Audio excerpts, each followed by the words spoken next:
Hi and welcome to the first Mood Tea Break.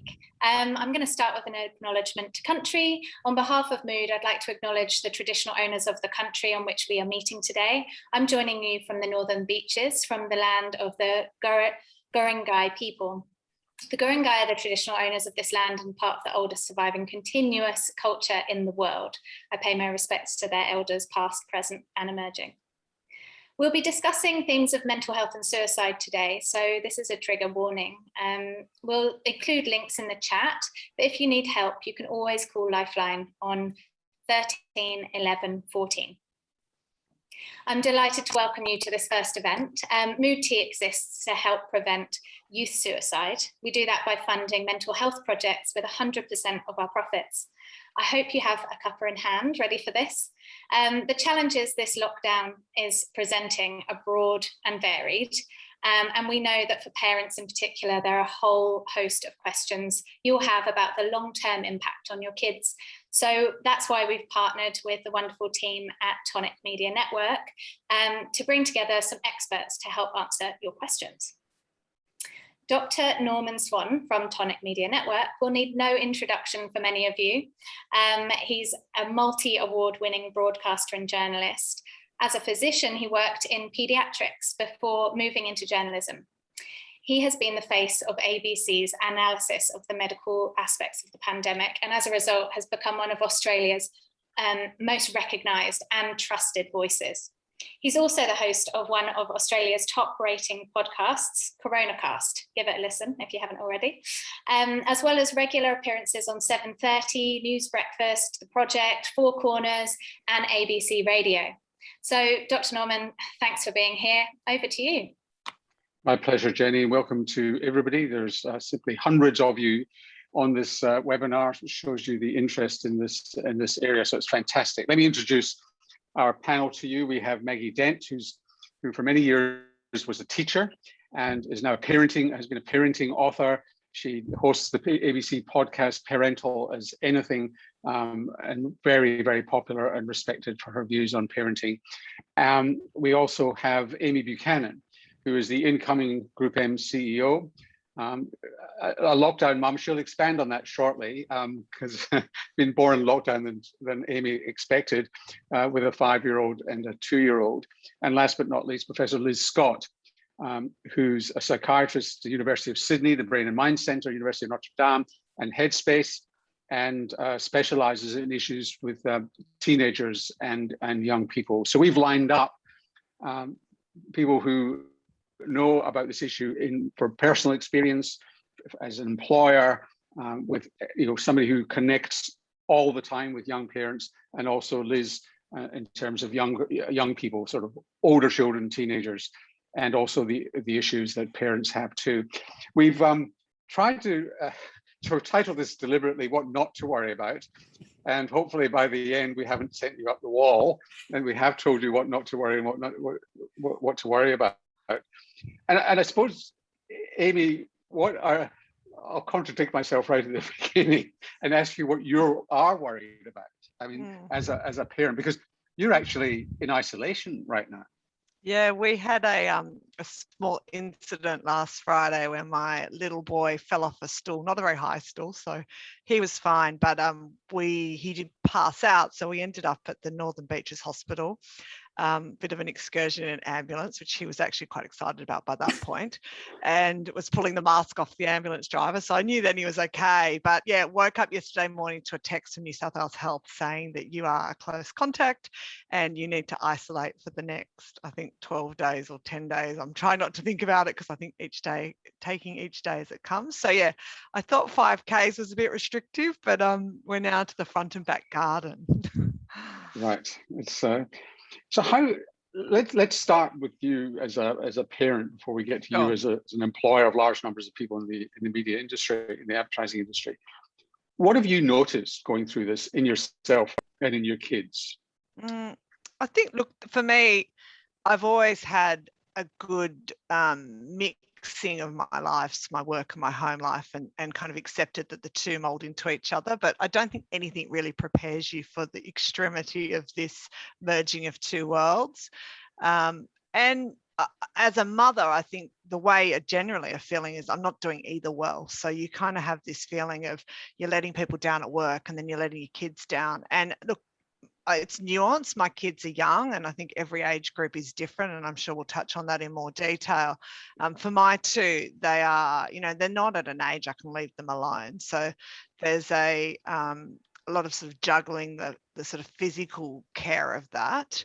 But then you find, like, I had an incident last week with my daughter, who's bursting into tears going, "Mum, I hate this. I just want to go back to school." And I'll probably cry now. Gosh, here we go. It's only like 5 minutes in, but you find your heart breaking because you're like, it's just not normal for a 5-year-old not to have that social engagement. And her whole education at the moment is about building the social connections. And yes, she's learning a little bit about writing, a little bit about counting, but fundamentally kindergarten it's the relationships and the connection. So yeah, there's a lot of guilt at extreme levels, both from how you're managing work, but also how you're managing your family, and sort of exhaustion, because it just doesn't stop. You kind of go from one thing to the next, and it all sort of blends together. There is no separation. So the reprieve that you normally get and the recalibration and the sort of rebuilding yourself has to be forced. It's not created through physical boundaries and through space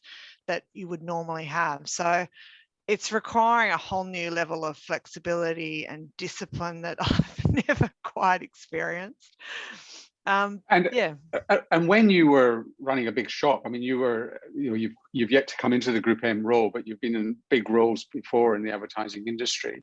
Is that reflected, last year during lockdown and the uncertainty of it all? Was that reflected in the parents you were managing? Because it's a young group of people in advertising. Yeah, I think it's compounded. I think last year, in the business, there was a lot of focus on protecting the business and protecting people's jobs and employment, very economically driven. And I feel like we've turned a corner this year, and economically, the ad industry is in a pretty good place. We haven't really seen clients pull spend back dramatically. There's more jobs than there are people. So the shift has definitely gone to people's health and well-being. I think last year there was a little bit of a novelty factor of setting up your home office and flexibility at absolute scale that we've never seen, and people going, well, this is awesome, I finally get the chance to work from home, and even resistant to come back in. But I think what we're seeing now is the isolation, the longevity of this is impacting people. It's not just parents, it's impacting people generally who are craving social connection, and our business is a very social business, and I think people are grappling with that. From a leadership point of view, last year people were really seeking clarity and certainty, particularly from a job point of view. I think this year they're seeking a lot more empathy and understanding, because everybody's circumstances are just so nuanced, and you can't look at this as a leader. I think the risk is that people look at it through the lens of their own experience, and that becomes their assumption that everybody's having the same experience. And the reality is that everybody's got something different going on. And as a leader, you're required to be probably more adaptable, flexible, and understanding than we've ever been, in the history of business. What I forgot to say at the beginning to you, the audience, is that we encourage your questions and comments. Put them in the chat box and you can vote on them. I think it's the hand thing that you do. Sort of, I'm sounding like a boomer now at the hand thing that you do. Sorry. But you know how to do it. I don't. And vote on it, and I'll come to those questions. So don't wait till the end. If the questions make sense as we're going along, I'll bring them in. Maggie, you're in contact with this audience the whole time, and very interactive, and you're also a former teacher. So there's this exactly as Aimee's described. There's the challenge of homeschooling. There's the challenge of childcare. There's a challenge of work, and nothing seems to work. Is that what you're hearing? Yes, and Aimee, you're doing such a great job. I think. How do you know? He fell off the chair. No, hello, it's a boy. You go to ED and a lot. Okay, he asked for a baby tuna and cake on the way home, so don't worry. Yeah, they recover quick. Okay, so let's just start with one thing, and that is that if you have children under 6 in your home full time, ever, it's hard work. So when you want to plonk in the fact that you may even have older children who are doing what I prefer to call remote learning, because it's not homeschooling. Homeschooling is very different. So it's remote learning. And you want to do it well because you're terrified they're going to fall behind. And then you expect to do a full-time job on top. I'll give you the news. You just can't do it. It is impossible to do. There's always a situation, isn't there? Just when you're about to do a Zoom call, it's really important. It's up the back and it's on that. Yeah. One of the things I am going to say is that we have relaxed enormously our expectations around how we do our work online. Nobody bats an eyelid if there's a toddler sitting on your lap anymore, because if you don't have them on there, they're banging on the door. We don't even care that someone walks in and says, is there any more milk or something? It doesn't even worry us. And that's really important, because when we started last year, everyone was really trying to look like I'm professional at home. Sorry, we've really come to a different place. What's really challenging for you now, Aimee, is not only are you into 9 weeks, but isolation just adds another challenge. What we're now experiencing is the fact that everybody, whether you have children home or not, is exhausted and struggling what we call pandemic fatigue. We're just done, right? You know, like every day we're looking for some great news and we get kicked in the guts because the numbers go up and lockdown just keeps. So in other words, humans are responding to what's happening in their environment. And that perception of threat means our amygdala is doing exactly what it needs to do. And I think it's one of the first things I'll say, get your news and then don't get any more, because every single time we get more of it, we can slip into that negative bias and worry more. And that just drains our energy for our children and ourselves. Secondly is the reality around learning is that effective learning on a good day for a teacher is roughly 2, possibly 3 hours with upper school, but 2 hours. Now, I'm also helping at the moment as nanny teacher. Besides the fact that I'm horrified that the expectations of 5-year-olds doing adjectives and knowing an octagon from an hep, whatever it is. I feel like you've been looking into my lounge room. I couldn't even do the maths. So again, we've got really well-meaning parents, particularly in this space, because you know you're obviously fairly well educated in this space, desperately wanting to make sure I do the right thing by my children. And I need to reassure everybody there are times that you can't force stressed brains to focus. So that's the really first one. Stressed brains don't learn well. And we know that. All it does, if the parents come on top with some more pressure, we escalate and therefore everything turns into a meltdown or a tantrum, that takes even longer to be able to comfort and bring back into a state of homeostasis. So I think the key. So you've got to pretend to be cool. Yeah. And I really think the realistic thing is have a rough plan. No question. If you're co-parenting with someone, you've got a second backup, another adult that you can fight over for the chocolate. One of the tips I put in that space is that if there's something really important that you need to do that can't have children running in and out, where's that time? And how do if you've got older children, I need you to know this is a time that I'm going to need this. If you've got a second parent, get a T-shirt that's got DP on it, which is designated parent for this hour. All inquiries go to that person, do not go, and we guard and protect that space. So there's high priority work that needs that. And then the second thing is that you've still got to be able to recognize that your brains are getting as fatigued just as quickly as children's brains. We talk about brain breaks for children. And so particularly homes with boys, I've got them running up and down hallways, trying to beat their time, doing push-ups and burpees and anything that discharges the cortisol of stress, that replaces the dopamine, because you can't concentrate without it, a bit of fun in between, and you're likely to do little chunks of learning in that process. And it's the same with the grown-ups in the space. We've got to regroup ourselves in. So my big message is, in amongst all the planning for work and school, where's the fun and where are the rest points? Because we do know that the nervous system, which is just powering on in that flight fight state, has to come back to rest and digest, or we basically will get sick and we'll just be grumpy and horrible and we won't enjoy it. So how do I put little pockets of that? And then some days it's going to go absolute crap And that's when we put a family movie on, get the popcorn out, put your jammies back on and write that day off. And that's actually exactly what you need to do. And not feel guilty about it. And the point that you make there, which is how tiny, in fact, the effective school day is incredibly reassuring, because if you're intervening with one-on-one for fairly short periods of time, you're probably not falling that far behind. Now, there's a lot of questions about development. There's a lot of questions about just socialization. One touch on that one too, Norman. The NAPLAN results for Victoria came out today, and really they had the longest lockdowns at all. And their literacy and numeracy seriously was not impacted. So teachers are aware of how to keep that level up. Some quite amusing comments coming through, which I'll just take as comments for the moment. You know, how do you get your kids to move and get exercise? And so what Jennifer Stokes says, I'm paying my 14-year-old $5 for every time she walks more than 3,000 steps. Am I a bad mum? And there's a lot of support coming in for Jennifer Stokes saying, no, you're not. You know, and there's a bit of grief here also. A mum of two here, Lauren Small, saying, you know, I'm missing out on those lovely moments, baby sensory, kindy gym, playgroup, and so on. But worrying about socialization.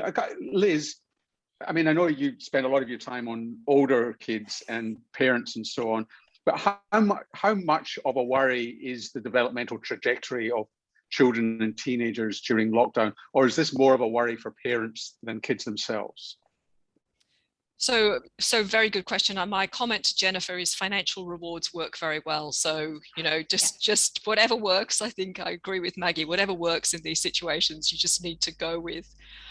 In terms of developmental trajectories, obviously these are very stressful times, and they come on a background that we know that the rates of depression and anxiety in young people have been increasing. We've seen that across the last 5 years. Not, you know, pre-pandemic, we saw that there were trends of increasing anxiety and depression in young people. So on top of that, we've now got COVID. So there certainly are indicators that levels of depression and anxiety, they've certainly increased during the COVID period. We've seen a recent meta-analysis, which is a big study that pulls a lot of studies over 80,000 young people, show that there's now about 1 in 4 young people, youth in globally experiencing depression, about 1 in 5 experiencing anxiety. We've certainly seen statistics showing that there's been increased rates of suicidal thoughts and behaviors and increased presentations to emergency departments. So definitely there is an impact on young people, and that obviously that occurs, different effects occur at different age groups. Younger kids will be impacted differently by the social disruption, kids in primary school by a loss of their kind of routine, and by, you know, some of the kind of educational and the social skills and the pro-social skills that they learn in primary school, which is just as important as the NAPLAN results. I'm sure Maggie would agree. Way more important. Way more important. It's learning how to play together, how to learn together, how to interact with others, how to manage your emotional world, how to deal with competition. All of those things are really important for primary school kids. And then obviously for teenagers, there are really important developmental milestones. How do you deal with the emotional whirlwind of puberty? How do you have the issues around social connectedness, which are much more important for teenagers? They move away from their families into their own social networks, and that's really important. The development of relationships, all those key developmental skills, but also the developmental milestones around school, entry into high school, progression into senior school, into the stress of the HSC, and then progression from school into university and work and into, you know, intimate relationships. So all of those milestones at different ages are going to have different effects on young people. I mean, I would say that in general, we have to also take into account that young people are very resilient.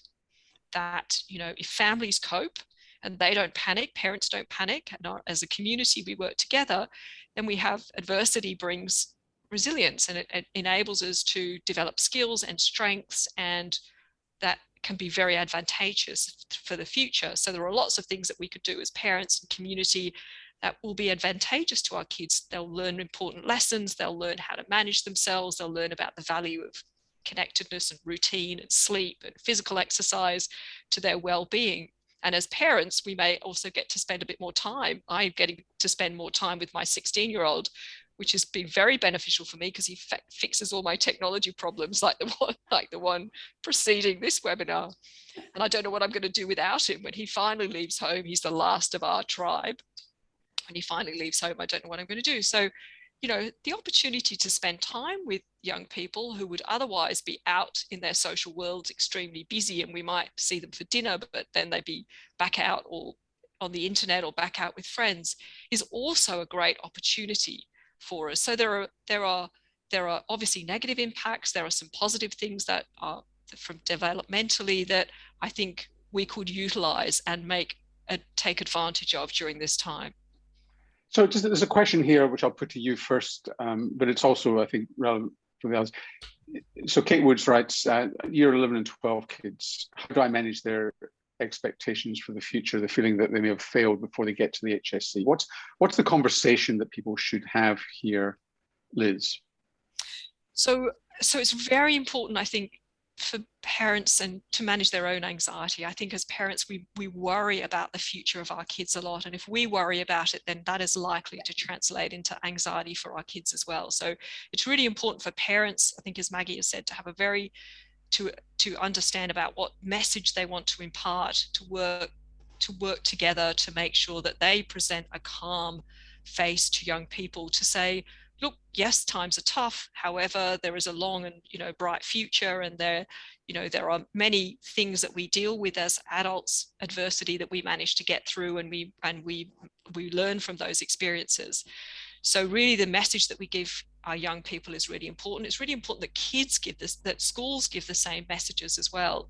And we do a lot of work with schools in the Sydney Basin, particularly for year 11 and year 12 students, to really try to get them to be more flexible, to take some of the pressure off, to communicate different messages to young people about the HSC, to say, you know, this is really going to be different in the COVID era. It will be more flexible, there will be more lenience, we're not going to have the same expectations, to really take the pressure off young people in year 11 and year 12, because I think it's already a very difficult time to negotiate these years without your friends, without the fun or enjoyment of school, with anxious parents, with worry about the future, with a media that portrays a lot of doom and gloom, I think is asking a lot of young people. So we really need to think about how we provide them with a calm and safe and supportive environment at home and at school. And can Maggie, I jump in as a teacher on that one? Just one thing. I think one of the most important things is that marks don't define who you are or what happens in your life. And that even though we want our kids to do well, I do think that takes the pressure off. We do know that doing well at school and the pressure around school is one of the number 2 things that comes up every year with just too much on my plate. That life's not a running race. And I think I'm hoping that we need to recognise that students' assessment over a year is absolutely valid to be able to work out if they're going to be capable of moving into a university setting. You know what I mean? Where the whole test monkey business is actually what's creating the stress. We've started testing at higher levels in childhood, and it just accumulates up, and it basically implies to parents that your children are really brains on seats and that's all we're interested in. But we're raising whole children, and exactly what Liz said, we need to have those conversations with kids that say humans are wired to survive. We've survived really big things before. And when I've worked with communities who've recovered from a major disaster like a flood, and that means all the homes were destroyed, so it took them 18 months to 2 years to get back. What actually really served the community is exactly that people watched out for each other. And I think, you know, the chalk drawing you mentioned, Aimee, a little bit before, it's those little moments and gestures of hope, and also giving kids agency that says, while things are tough, there are things I can do, and including getting the tissue box if mum's crying because she's grieving because of everything she's lost, right? I think it's important for us to recognise big people get anxiety, and it's a valid human experience. It's not bad. But what do we do to manage it and to make it better? And I think they're the lessons, aren't they, in that, Liz, that, you know, really tough stuff happens in life endlessly.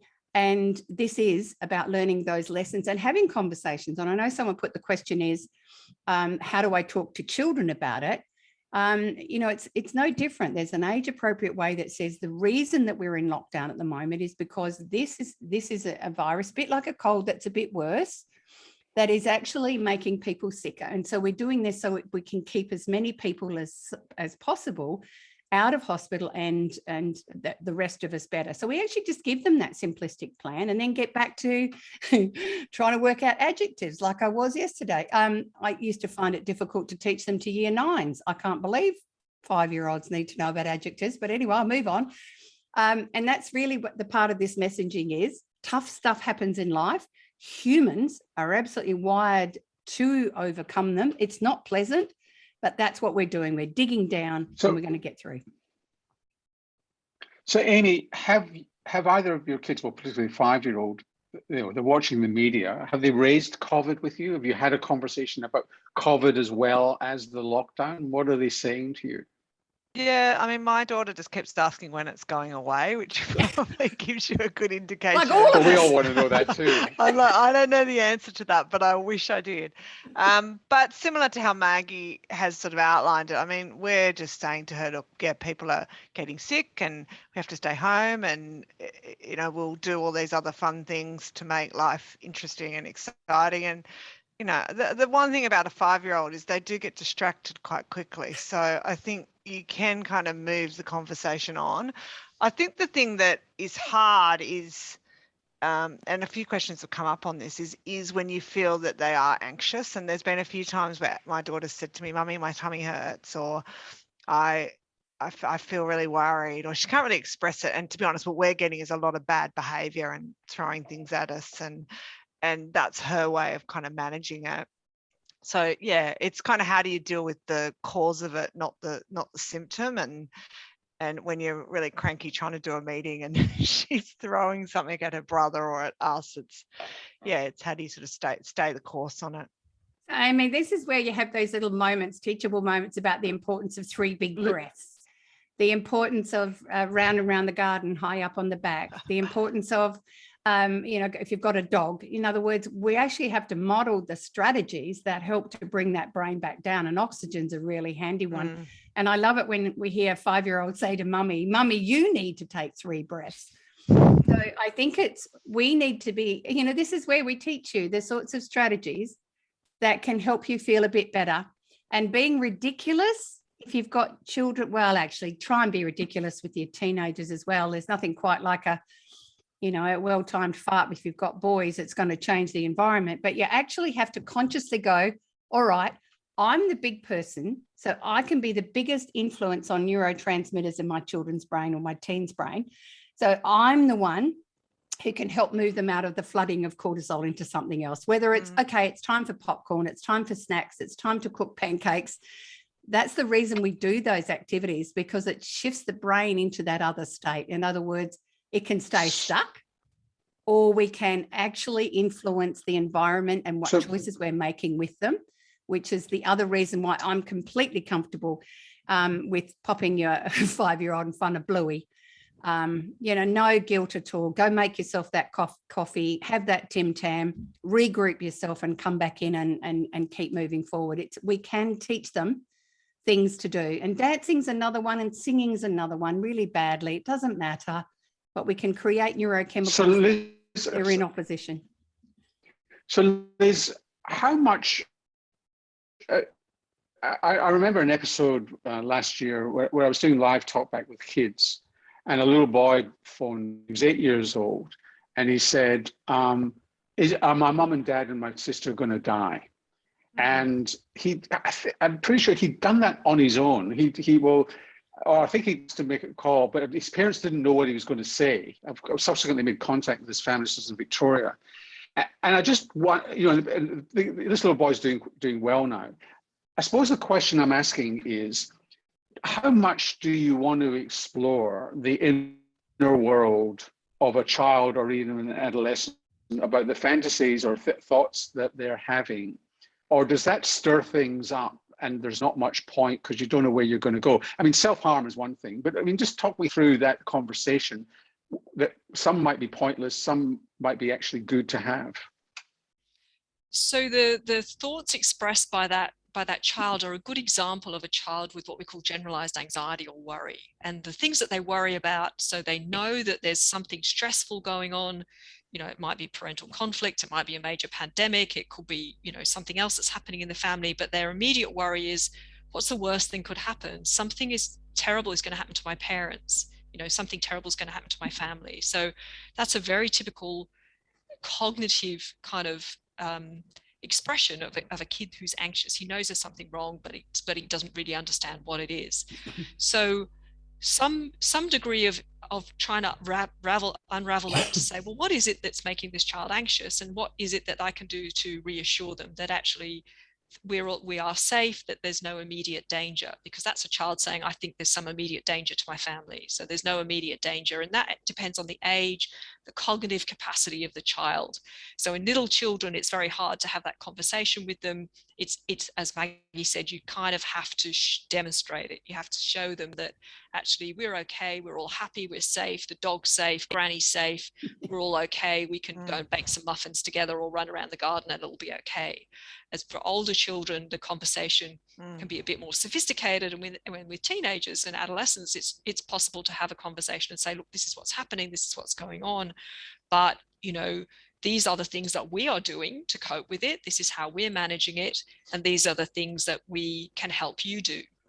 So I think depending on the age and stage of the child and the temperament of the child, with kids who are very anxious, it's very important, you know, it's obviously very important to try and help them manage their anxiety,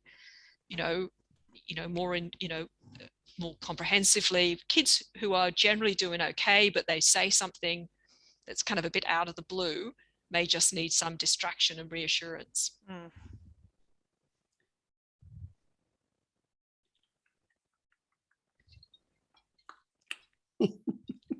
Sorry, we've lost Norman. Okay, Norman. so can I just add one other little normal thing? adolescence. Yeah, here he is. And who's distressed.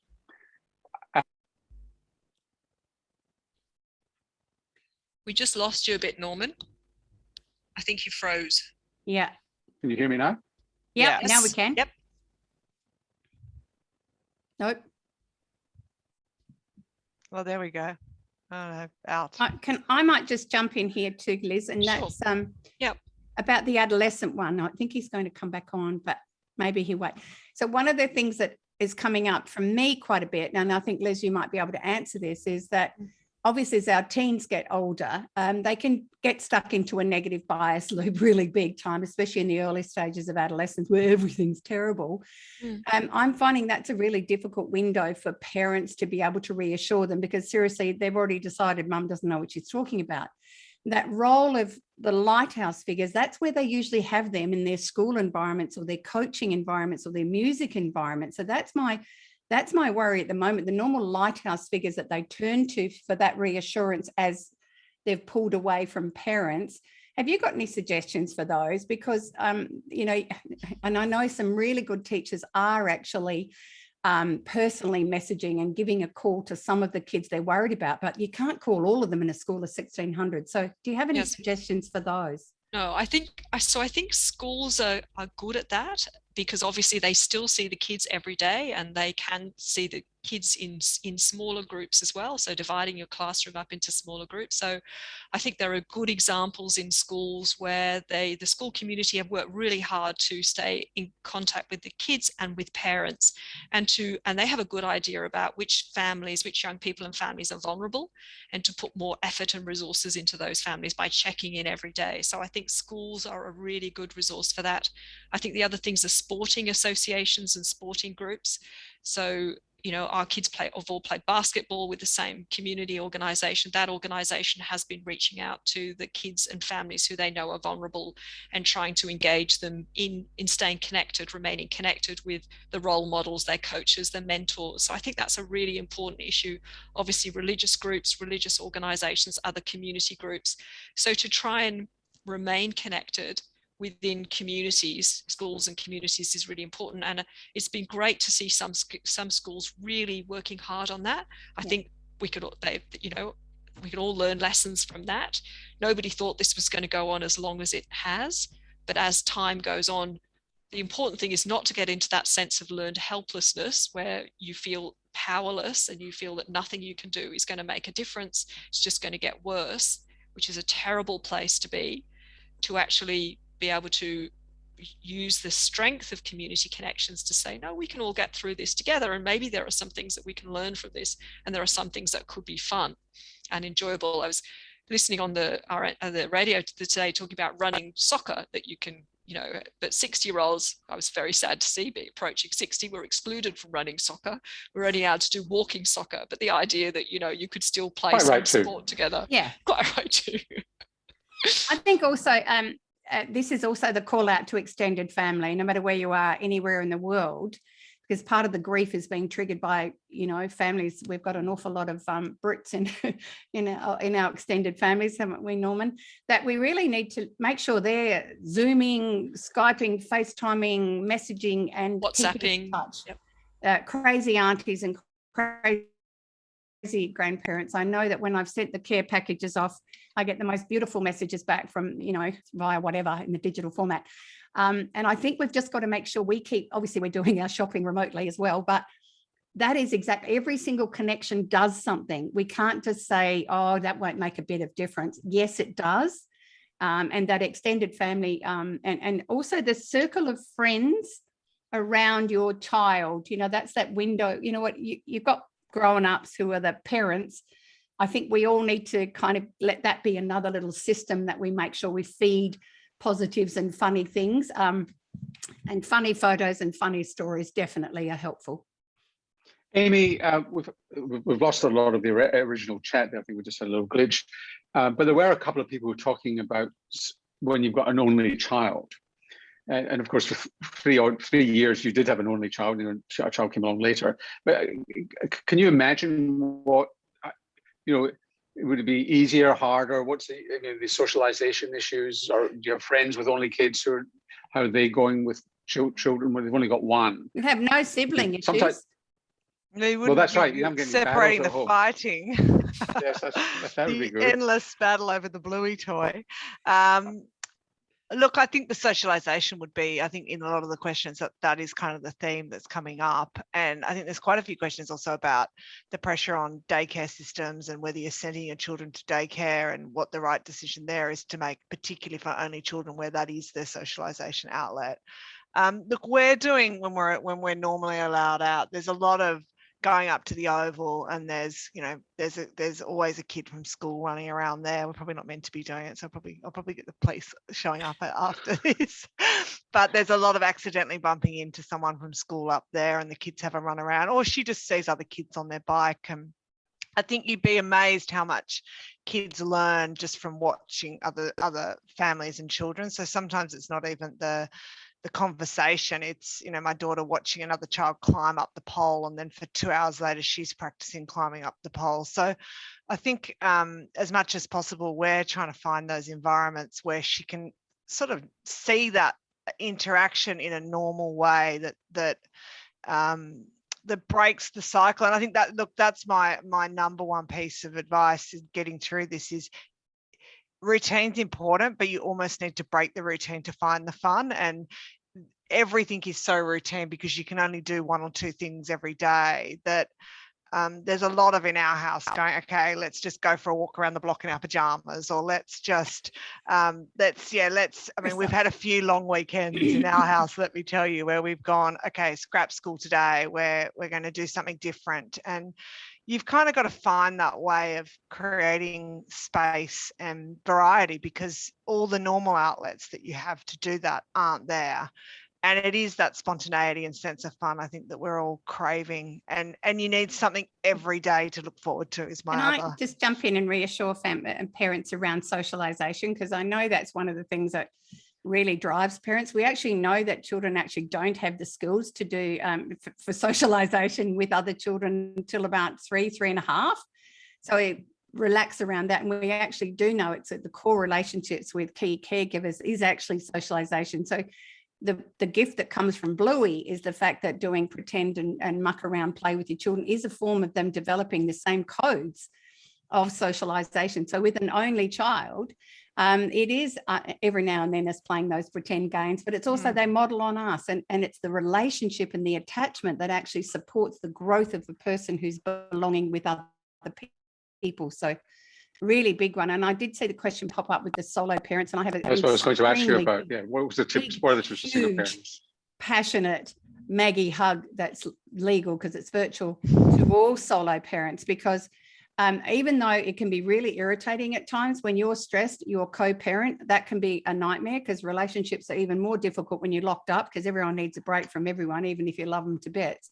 So the solo parent situation is, and I've been reaching out to quite a few of them, is depending on the age of the children. If you've got children who are kind of 6 and above, often what we find is those kids have already stepped up. You know, they've actually had to recognize they've only got one parent in the house, and that they're part of the system that gets that house moving, and they can step up. They're used to it.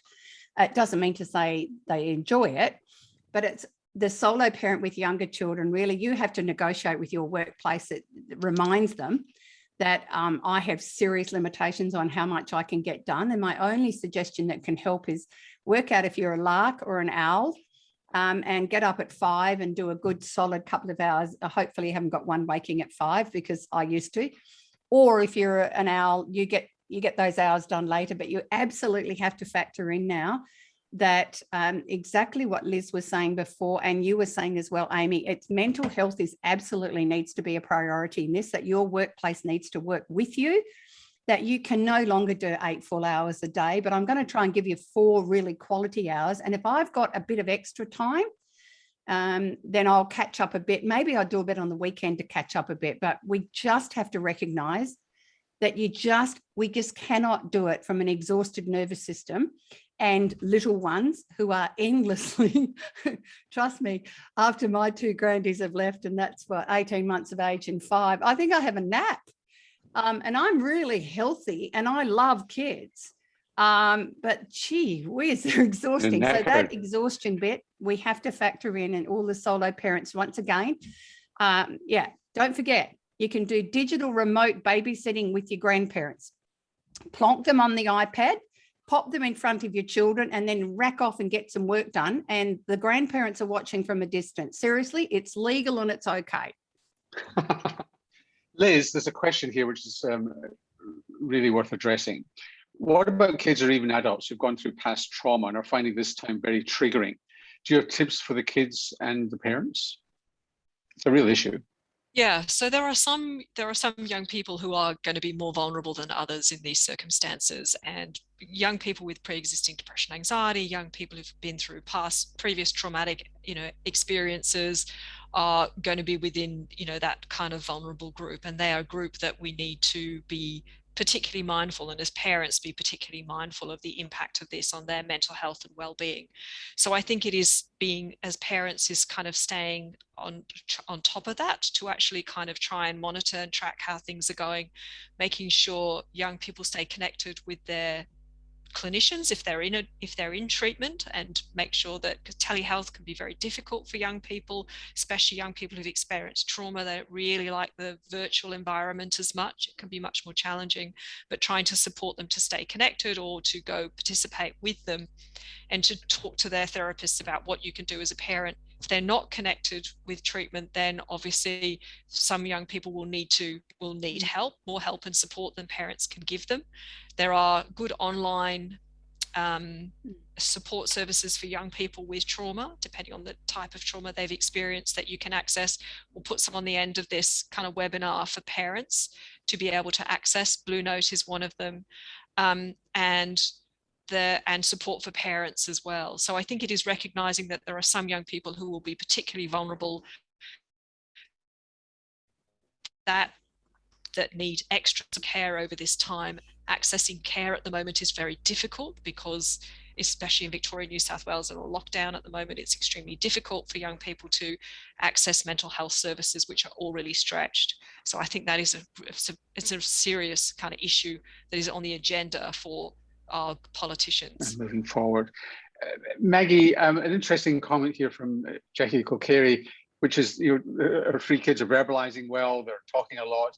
but one of them broke down and said, I'm sick and death of being a little sister. And the insight that Jackie had was that we tend to be knitting together as family groups rather than treating them as individuals.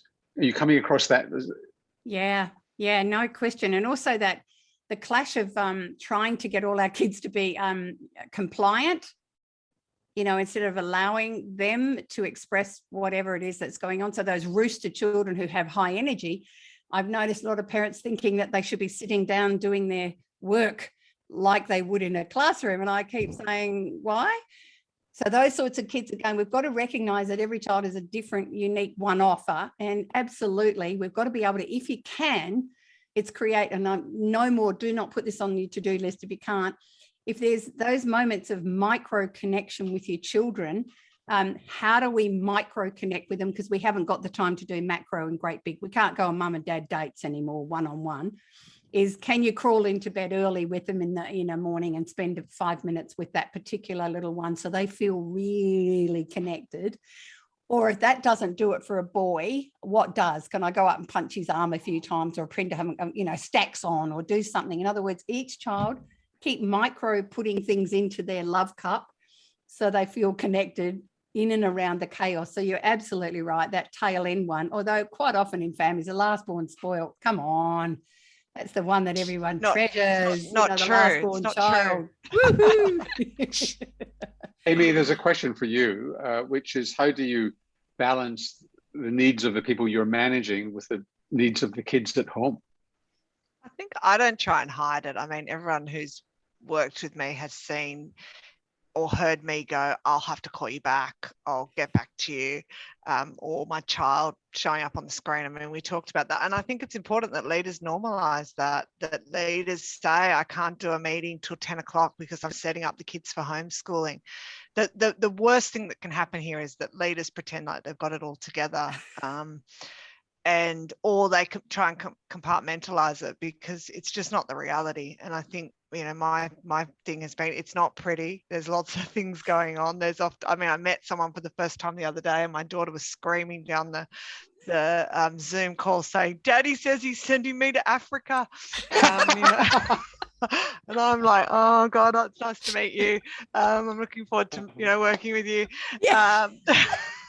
But that's the reality. And I think if I can't be comfortable in a little bit of chaos, then how can I expect our people to sort of manage that? And look, businesses, as Maggie said it, they have to accept that right now you just can't ask people to do this. You can't ask people to work a full day and care for 2 small children. It's actually irresponsible in my mind, that if that's your attitude. And with an industry like ours, where there's a war on talent, it's going to be the businesses that look after their people and support them through this that will have the best fair share of the great talent out there. So, and what we've actually identified from the last time is that because the commute time wasn't there, we actually found because businesses that were really helping parents to do their home and working with home with their kids, the other words, the ones that showed exactly what you were saying, Aimee, in actual fact, the parents were actually doing more work.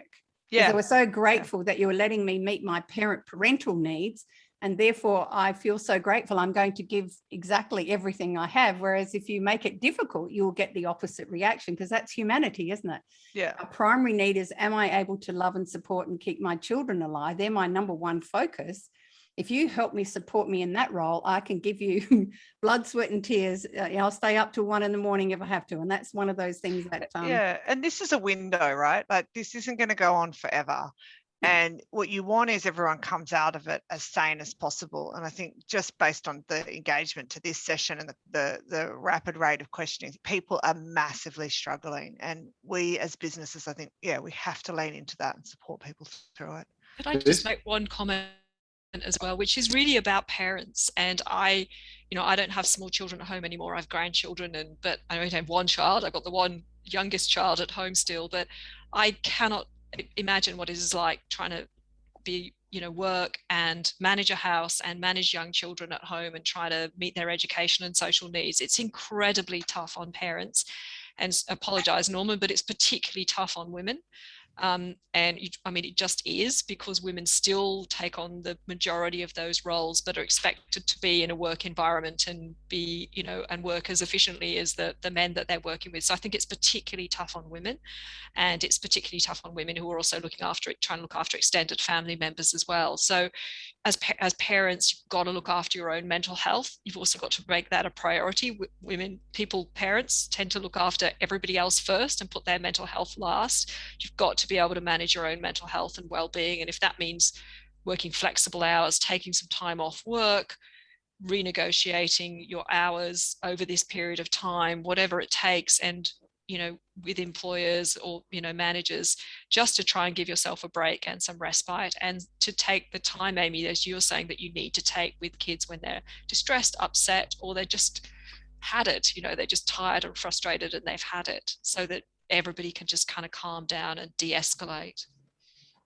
There's a couple of questions from me which I might answer before we get back into this, because it is part of the concern. So a lot of parents are concerned about, well, what happens when adults are vaccinated? Kids are going to get infected. They already are. There's like 700 kids, more than that actually now in New South Wales, either in hospital or being managed at home through the hospital. There's a spike in the United States. You know, and what happens when adults are immunized and kids are vulnerable and they go back to school? So there's a couple of things I would say. One is, it's rare, even with the Delta variant, it's rare for kids to get seriously ill. It's still true that the vast majority of kids get mild illness. But if we get a really big surge, you know, thousands of cases, there will be kids ending up in hospital, kids quite sick. So so that's why we've got to prevent a very large surge, particularly with Delta, because as older people get immunized, the virus finds younger and younger people to infect, and so more younger people will be infected. That's what's happening in the United States, and it's happening here to a little extent, but they're not that sick. What do you do about childcare and those things in an unvaccinated environment? So quite soon we'll be immunizing down to 12. So if there's anybody over 60 watching this, unlikely, but if there is, go and get your Astra, because you are going to be waiting in a long queue to get Pfizer, because you're going to be behind 12-year-olds in the queue, because 12-year-olds deserve to be immunized before you do. And so go and get Astra. There's plenty of it around, and it's very effective against preventing disease. But it still creates that question. So childcare can be made a lot safer. Ventilation is really important, and it's going to be easier as the weather warms up. So lots of open windows. Not closed windows, even if you've got to dress the kids up and so that they get warm if it gets a bit chilly. So lots of air going through the place. That instantly makes the place a lot safer. Play outside as much as possible. The staff have got to wear masks. They've got to change the masks regularly. The staff have all got to be immunized. And that creates really a fairly low risk environment, although kids can actually think, and zero tolerance for symptomatic disease. Parents have just got to be responsible, keep kids home. And for schools as well, well ventilated. We've just got to think a lot moving forward about ventilation, and we'll make schools a lot safer. But it's going to be Christmas. It might be next year before we really relax about schools. But in many states they're opening up. They're already open. It could be that in Victoria they opened before New South Wales. But there is ways of making schools much safer than they are now. Do you know when they're opening, Norman? Please tell me. Oh, you don't want to know Norman. His version, trust me. Oh. Can I just say, how can we push a little bit more for our teachers to become vaccinated? And I want to throw out to you that seriously, they are, exhausted. Not only are they, doing everything they can and how much they miss not being in a classroom, but many of them have got their own children. And it's an ongoing challenge for them in this space. And like I said, please bat with them. But I'm worried. And Norman, is there anything happening with that? Our teachers need, and our early childhood educators, they all need to be able to access it as much as possible. But I don't see a push for teachers. I haven't seen that in the media at all. Is it happening? Well, there's a discussion about it, and people are nervous about mandating at the moment because there's a problem with access to vaccines. They've seen it with aged care. So with aged care, for example, we're still not immunized. It's mandated, but they've still not all had their vaccines because there's no access. It's very hard to mandate there. So children can be spreaders. So teachers should actually get themselves immunized to protect themselves as well in the classroom, but also because of the kids. And I think what you'll find is that most teachers will actually get immunized. And there will be a time, maybe in about a month's time, where you'd say, look, you've actually got to be immunized. And then the question is, what do you do about teachers who refuse? And will there be court cases and so on? And how serious will that be? But I think you'll find that it's vanishingly small. The percentage of Australians who just will always refuse to be immunized is about 5 or 7%. So that's tiny, and you'd expect teachers not to be part of that group. So I think I think the queues are going to be long for immunization, but eventually we will have to mandate, I think, in schools. It is the way to reassure and to open up, and rapid antigen testing. So testing before you come into the workplace. That's the way to open up workplaces and get back to work face-to-face, is that we do rapid antigen testing every 2 days. There's lots of things, HEPA filters. That's the other way to make schoolrooms things, to have air filters in there. There's lots of things that we could do to open up quite soon, even when we're in general lockdown. And there is fatigue. One of the reasons this is spreading is that we're all tired of it.